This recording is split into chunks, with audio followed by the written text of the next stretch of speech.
Texas Tech reaches a record high number in student enrollment this year, but the population growth has both positive and negative effects on students. Plus, are college students getting enough sleep? We have some tips that just may help you hit the snooze when you need it. And exercising regularly is good for the mind and body, but exercising too much may not be. That story coming up. From the College of Mass Communications on the campus of Texas Tech University, this is the MCTV Weekday Update. Welcome to this week's edition of MCTV Weekday Update. I'm Landry Locker. And I'm Nicole Garza. Well, the numbers are out, and for the first time ever, Texas Tech student enrollment reaches above 30,000, and the students are definitely noticing the population hike. MCTV's Andrea Brewster finds out how everyone is affected by this growth. As enrollment numbers for Texas Tech continue to increase yearly, larger numbers of students are using facilities such as the Student Union and University Library. This increase is proving to be frustrating for students. Senior animal science major Cade Hoffman compares his experience this year to previous years. I think that it's way worse this year. The first day of class I showed up and I was like, wow, things are different this year. It's just so many more people. It's a lot, really crowded. Senior Associate Director of Operations Bill Brennan says the Student Union facilities are definitely seeing an increase in use. We have fairly decent crowds coming through our doors. Our average daily count can be anywhere between 10 and 20,000 people a day, Monday through Friday. Unofficially, it looks like we're having higher crowds during lunch hours. And our lunch hour here can stretch from 10 o'clock in the morning till 2:30 in the afternoon. I guess when I come in here to the sub and eat and stuff, I notice that it's extremely crowded and tough to find a seat sometimes. And it's not only students who are affected by the problems with crowding. Facility employees must come up with different methods to deal with larger numbers and longer lines. But we're trying to come up with different ways to get it knocked out. As you see, we got crowd control posts now. That's a new one for Bistro. But solutions are in the works for smoother operating systems for students. Every year, Tech's getting more and more students every year. We do got more stores opening up. You know, we had Sam's West open up. They're going to extend the Sam's that we have here. And they're coming up with different ways trying to accommodate for everybody to get in there. But with student numbers now at approximately 30,000, an increase of another 10,000 students over the next 11 years will require some more drastic expansions and changes. But yes, we're too small. I think everybody would agree with that, and we definitely could either use some more space somewhere else or some more space here. For MCTV, I'm Andrea Brewster. More students on campus means less parking spaces, and many students are choosing alternative forms of transportation to class. Increase in bikes on campus has pressured the university to provide appropriate accommodations for students. We're planning or hoping, to have bike paths that are wide enough to accommodate pedestrians, bikes, rollerblades, and skateboards, to basically, get them away from traffic to make it safer to utilize those forms of transportation. Cotton also mentions there are two ways to get a citation on a bike. One is to park a bike anywhere not on a bike rack, and the second violation is to ride a bike on university sidewalks. Texas Tech police reports show that just within the first weeks of the school year, an assault took place on Tech campus. Although violent crimes are not common here at the university, the Tech Police Department is working proactively to ensure safety on campus for everyone. Police officers use a blue light phone system to respond to emergencies. Policy, we have to respond to every blue phone. So we've got to send an officer to that first blue phone, another officer to the second blue phone, and so forth.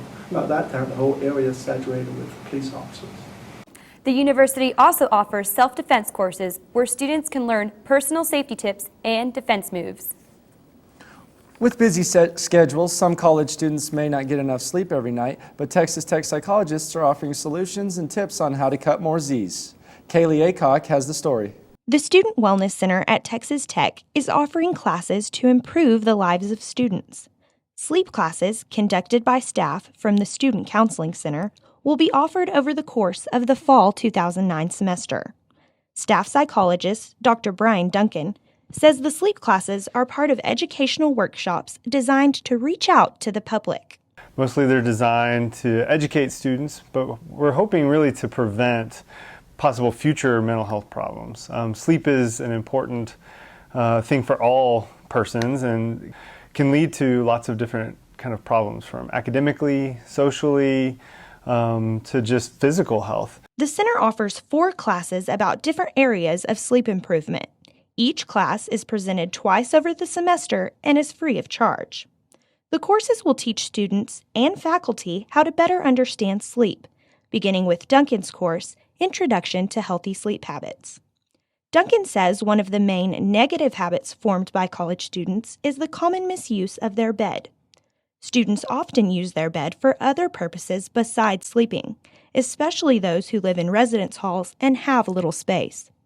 Staff psychologist at the center, Dr. Mike Aitzi, says there are also other common mistakes students do not consider. I think a lot of the things that we talk about in the sleep class, not too many people think about. So for instance, exercising before you go to bed. I think a lot of people might run late at night or go to the rec late at night. Actually, that's going to really make it difficult to go to sleep because your body gets charged up. Aitzi says not getting the right amount of sleep as a student can cause simple problems, such as poor concentration in class. Bad sleep habits can also cause more serious problems that can lead to anxiety and depression. When asked the best advice for good sleep habits, Aitzi says to take it more seriously and have respect for sleep. It's a well-known fact that more exercise means better health. But is it possible to over-exercise? MCTV's Angela Farmer takes a deeper look at how too much of a good thing can go wrong. With her heart rate monitor strapped on and her iPod tunes blasting, former athlete Christina Barrett is ready for her routine jog around the block. In order to sustain good health, the U.S. Department of Health and Human Services recommends at least 30 minutes of moderate physical activity 5 times per week, or 20 minutes of vigorous activity 3 times per week. But with busy schedules, some people may struggle to find time to exercise. But what about those who work out often?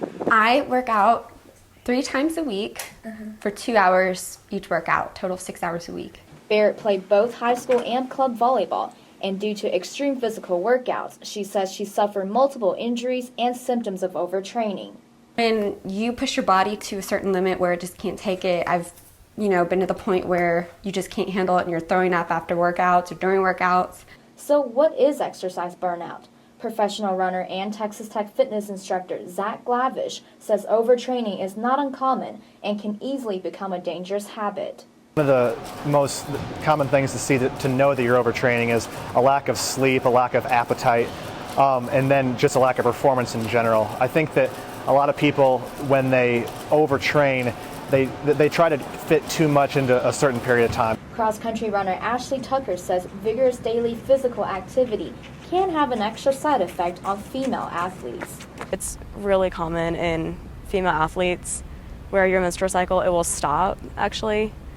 For like an entire month you won't have it just because your fat percentage is too low because you're building so much muscle. So how do you overcome exercise burnout? I make sure to really amp up like my nutrition. You lower your heart rate to where it's more manageable for your body to take. Train hard but rest harder.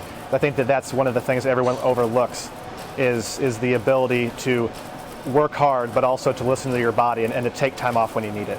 Rest harder than you train, along with eating sufficient amount of carbohydrates and other nutrients, are ways Glavish says will avoid the big O before it hits. For MCTV, I'm Angela Farmer. And that's all the time we have for now. Thank you for watching the MCTV Weekday Update. I'm Landry Locker. And I'm Nicole Garza. We'll see you back here next time. Have a great day.